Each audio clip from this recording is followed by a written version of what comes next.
अस्सलाम वालेकुम जी, मेरा नाम हमाला ख़ान है और आज हम प्रोफेसर जावेद अकरम के साथ मौजूद हैं जो कि वाइस चांसलर रह चुके हैं डिफरेंट यूनिवर्सिटीज़ के, इसी के साथ साथ बहुत सारे कॉलेजेस के, और राइट नाउ वो प्रेसिडेंट हैं पाकिस्तान ऑफ इंटरनल मेडिसिन के। आज हम उनसे बात करेंगे ज़ियाबतीज़ के हवाले से, क्योंकि डायबिटीज़ जो है वो बहुत ज़्यादा बढ़ता जा रहा है, उसके केसेस बहुत ज़्यादा बढ़ते जा रहे हैं। इसी के साथ साथ डायबिटीज़ की कॉम्प्लिकेशंस में भी बहुत ज़्यादा इजाफा होता जा रहा है। तो आज हम डॉक्टर साहब से स्पेसिफिकली फुट अल्सर्स के बारे में बात करेंगे कि एक्चुअली फुट अल्सर्स होते क्या हैं, क्या वजूहात हैं उसकी, और डॉक्टर साहब की राय के मुताबिक हम उसको कैसे प्रिवेंट कर सकते हैं। इसमें अस्सलाम वालेकुम डॉक्टर साहब, thank you so much for your time. हम डॉक्टर साहब इसको आपके पेशेंट्स बहुत ज़्यादा कंसर्न रहते हैं इस बात से कि फुट अल्सर्स जो हैं वो स्पेसिफिकली हम जानना चाहेंगे वो किन वजूहात की वजह से हो रहे होते हैं। बहुत शुक्रिया जी। देखें, पाँव में छाला निकलने या फुट का अल्सर बनने में बहुत सारी वजूहात हैं। सबसे बड़ी जो वजह है वो तो शुगर है, और अगर शुगर आपकी कंट्रोल नहीं तो आपका चांस बहुत ज़्यादा होता है, क्योंकि खून की जो गर्दिश है वो फिर आपकी कम हो जाती है पाँव की तरफ। पाँव सबसे दिल से अगर देखें तो खून को सबसे ज़्यादा सफ़र पाँव तक जाने, नाखूनों को, पाँव के नाखूनों तक जाने में ज़्यादा क्योंकि ये सफ़र ज़्यादा है तो नालियों से गुजरना होता है, नालियाँ मोटी हो जाती हैं जब शुगर कंट्रोल नहीं, या आपका मोटापा ज़्यादा है या ब्लड प्रेशर है। तो इसलिए, और अगर खुदा न खास्ता आप सिगरेट पीते हैं तो वो उससे भी बड़ी वजह है शुगर की, क्योंकि उससे भी आपके खून की गर्दिश में रुकावट आती है। और शुगर में यहाँ यही बताता चलूँ कि सबसे बड़ी दुनिया में वजह है किसी का उंगली काटने की या पाँव काटने की, यानी एम्पुटेशन की। और इसलिए सबसे पहली चीज़ तो यही है कि अगर किसी को शुगर है तो वो जिस तरह अपना चेहरा रोज़ 1, 2, 3 दफ़ा देखता है शीशे में और अपना उसको अप्रिशिएट करता है अल्लाह की कुदरत को, उसको चाहिए कि पाँव के निचला हिस्सा भी शीशा रख ले और उसको भी कम से कम 2-3 दफ़ा देखे, क्योंकि अगर उनके छाला निकल भी आया है तो ये चांस है, क्योंकि उसकी नर्व्स डैमेज हुई हुई हैं जो कि शुगर में हो जाती हैं। तो अगर कोई कील भी उसके जूते में उभरा हुआ होगा तो उसको दर्द नहीं होगी और उसका छाला निकलेगा और हड्डी तक पहुंच जाएगा तो फिर पता लगेगा, वो टू लिटिल टू लेट होगा। इसलिए पाँव का मुआयना करना नीचे से उसके लिए तो पॉसिबल नहीं है। एक शीशा रख ले ज़मीन पे, उसके ऊपर रख के नीचे का पाँव का हिस्सा ज़रूर सुबह शाम देखता रहे। और अगर एक छोटी सी भी फिंसी निकली है तो उसको फौरी तौर पे अपने डॉक्टर से रिव्यू करे। और उससे भी इम्पॉर्टेंट ये होगा कि वो अपनी शुगर को खुदारा कंट्रोल रखे। शुगर का कंट्रोल का मतलब है कि उसकी फास्टिंग में शुगर 100 के करीब होनी चाहिए, जितनी कम होगी उतनी बेहतर है। और खाने के बाद 130 से ज़्यादा नहीं होनी चाहिए। और जो उसका HbA1c है जो 3 महीने की शुगर बताता है औसतन, वो 6.0 के करीब से कम होना चाहिए। जितना कम होगा उतना ही वो इन पेचीदगियों से बचा रहेगा।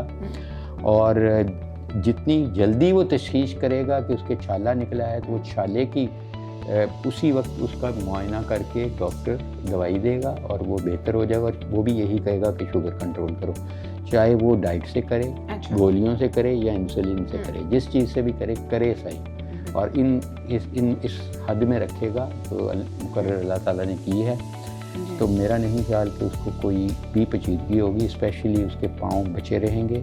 और जो अल्लाह ने इतनी अच्छी एक जिस्म दिया है हमें, जो इसमें हम आँखें दी हैं कि हम रंग वगैरह सब देख सकते हैं, एंजॉय कर सकते हैं, लाइफ पाँव के साथ चल के जा सकते हैं, तो वो अल्लाह करेगा कि ये जो इतनी अल्लाह की नेमतें हैं इनको नेमत ही रखेगा, ज़हमत नहीं बनाएगा इंशाल्लाह। अच्छा डॉक्टर साहब, बहुत सारे पेशेंट्स आपके पास रिपोर्ट होते होंगे फुट अल्सर्स के, वो किस कंप्लेंट से आते हैं आपके पास, क्या सिम्टम्स हैं जिससे एक पेशेंट डायग्नोस कर सकता है कि आप डॉक्टर के पास जाना चाहिए फुट अल्सर्स की वजह से? देखिए, मैं एक टर्शरी केयर फिजिशियन हूँ, स्पेशलाइज्ड मतलब एक फिजिशियन हूँ। तो मेरे पास अनफॉर्चुनेटली केसेस जब आते हैं वो तो बिल्कुल पाँव उनका काला हो चुका होता है। और बहुत कम मेरे पास ऐसे मौके होंगे कि वो बहुत अर्ली आ जाएं और उनका बचाव किया जा सके।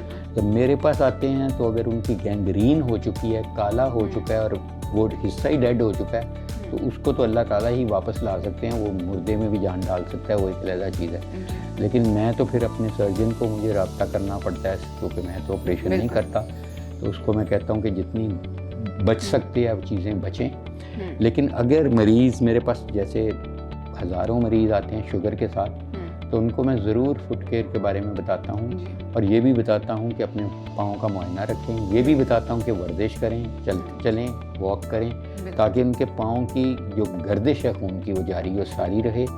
और मैं उन्हें ये भी बताता हूँ कि जब जूता पहने तो पहले उंगलियां हाथ की डाल के देख लें कि उसमें कोई कील वगैरह तो नहीं है, क्योंकि उनको महसूस नहीं होगा अगर कील है, अगर उनकी नर्व्स भी साथ डैमेज हुई हों। तो इसलिए और कंफर्टेबल शूज़ पहने, बिल्कुल बहुत कंफर्टेबल, उनके लिए बहुत ज़रूरी है शुगर वालों के लिए। और अपना मुआयना खुद भी करते रहें पाँव का, डॉक्टर को भी दिखाते रहें। और सबसे बढ़ के फिर मैं एम्फसाइज़ करूँगा कि अगर उनका वज़न ज़्यादा है तो वज़न कम करें, अगर वर्जिश नहीं करते तो वर्जिश करें, और मोटापे का इलाज करें, मीठा, चिकनाई, रोटी, चावल ये अवॉइड करें, ज़्यादातर सैलड, सब्जियाँ, मुर्गी का गोश्त, छोटा गोश्त वगैरह से अपना एपिटाइट को फुलफ़िल करें, सैलड से करें।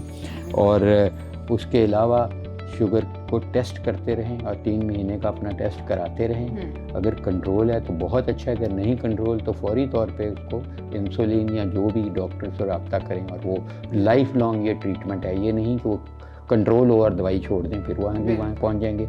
ये शुगर की या ब्लड प्रेशर की दवाई लाइफ लॉन्ग है। और ये अक्सर शुगर जिनको होती है उनको ब्लड प्रेशर भी होता है, उसका भी इलाज जरूरी है, वो भी नाली को डैमेज करता है, शुगर भी करती है, तो अफेक्ट डबल हो जाता है। ठीक है।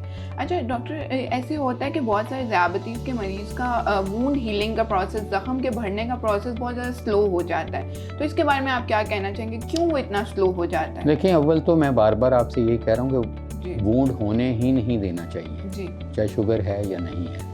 अगर वूंड हो गया तो जाहिर है शुगर वालों के लिए हीलिंग बहुत ही कंप्रोमाइज्ड होती है, बहुत कम होती है। उसकी वजह ये है कि जो शुगर जब आपकी बड़ी होती है तो आपके खून की गर्दिश नहीं होती। जब खून वहाँ नहीं पहुँचेगा या काला हो गया वो, तो डेड हिस्से को तो खून नहीं पहुँचेगा, उनकी नालियाँ भी मर गई हैं, तो उसको दवाई कैसे पहुँचेगी? या जब वो खून नहीं पहुँचेगा तो हीलिंग नहीं होगी। दूसरा ये है कि उनके जो हमारी इम्यून सिस्टम है वो भी ठीक नहीं होता। जो हम पस वगैरह या इसको ख़त्म करने की अहलियत रखते हैं अपने आप बग़ैर दवाई के, वो पोलीमॉर्फ्स या कुछ सेल्स वहाँ पे पहुँच जाते हैं जो बैक्टीरिया को खा जाते हैं। अच्छा। वो उनके नहीं पहुँच पाते वहाँ, ना वो खा पाते हैं, इसलिए इम्यून सिस्टम भी उनका होता है। फिर लोकल जो फैक्ट्स हैं उनके वज़न के या वज़न पाँव पे डालने के, वो भी सारे ऑल्टर्ड हुए होते हैं। फिर अगर फुट केयर अच्छी नहीं है या फुट शूज़ अच्छे नहीं हैं, अच्छे का मतलब ये नहीं कि ज़रूरी महंगे हों, अच्छे फिटेड हों और नरम हों, कोई उनमें कील वील का अंदेशा ना हो। और बेस्ट तो यही है कि कोई बेशक लोकली मेड जॉगर्स वगैरह ये पहने तो ज़्यादा बेहतर है, क्योंकि उसमें कील वगैरह का खर्चा नहीं होता, बजाय लेदर शूज़ के उसमें होता है। तो कपड़े के शूज़ ज़्यादा बेहतर है। और जैसे मैंने फिर कहा कि अपने पाँव का मुआयना ज़रूर खुद करते रहें, वरना शुगर तो सारी उम्र उनकी रहनी है, जैसे उनकी बीवी जब तक वो ज़िंदा हैं, अल्लाह करे एक ही रखें वो, लेकिन बहरहाल ये जीवन साथी है एक, और इसकी अगर कंट्रोल में जैसे अपनी बीवी को रखेंगे तो वो आपको तस्कीन ही मिलेगी, या मियाँ को रखेंगे तो तस्कीन। अगर वो आउट ऑफ कंट्रोल रहेगी तो फिर तो वो जाहिर है फिर तलाक की नौबत आ जाएगी। और इसमें तलाक यही है कि पाँव काटना पड़ेगा, या कहीं गुर्दे फेल हो गए, या आँखों की बयानाई चली गई, या नर्व्स डैमेज हो गई। जी, thank you so much doctor साहब ने आज हमें बहुत ज़्यादा हेल्दी किस्म की इन्फॉर्मेशन और जनरल गाइडलाइंस प्रोवाइड की हैं फुट अल्सर से रिलेटेड, जिनको हम देखकर और सुनकर ज़रूर अपनी डेली लाइफ में इम्प्लीमेंट कर सकते हैं, ताकि हम आने वाली पेचीदगियों से बच सकें। आप कोशिश करें कि अपने ब्लड शुगर लेवल्स के अकॉर्डिंगली अपने डॉक्टर से साथ साथ मशवरा करते रहें, ताकि आप आने वाली कॉम्प्लिकेशन से बच सकें। ये मैसेज मुफाद आमा के लिए CCL फार्मास्यूटिकल्स की जानिब से पेश किया गया है।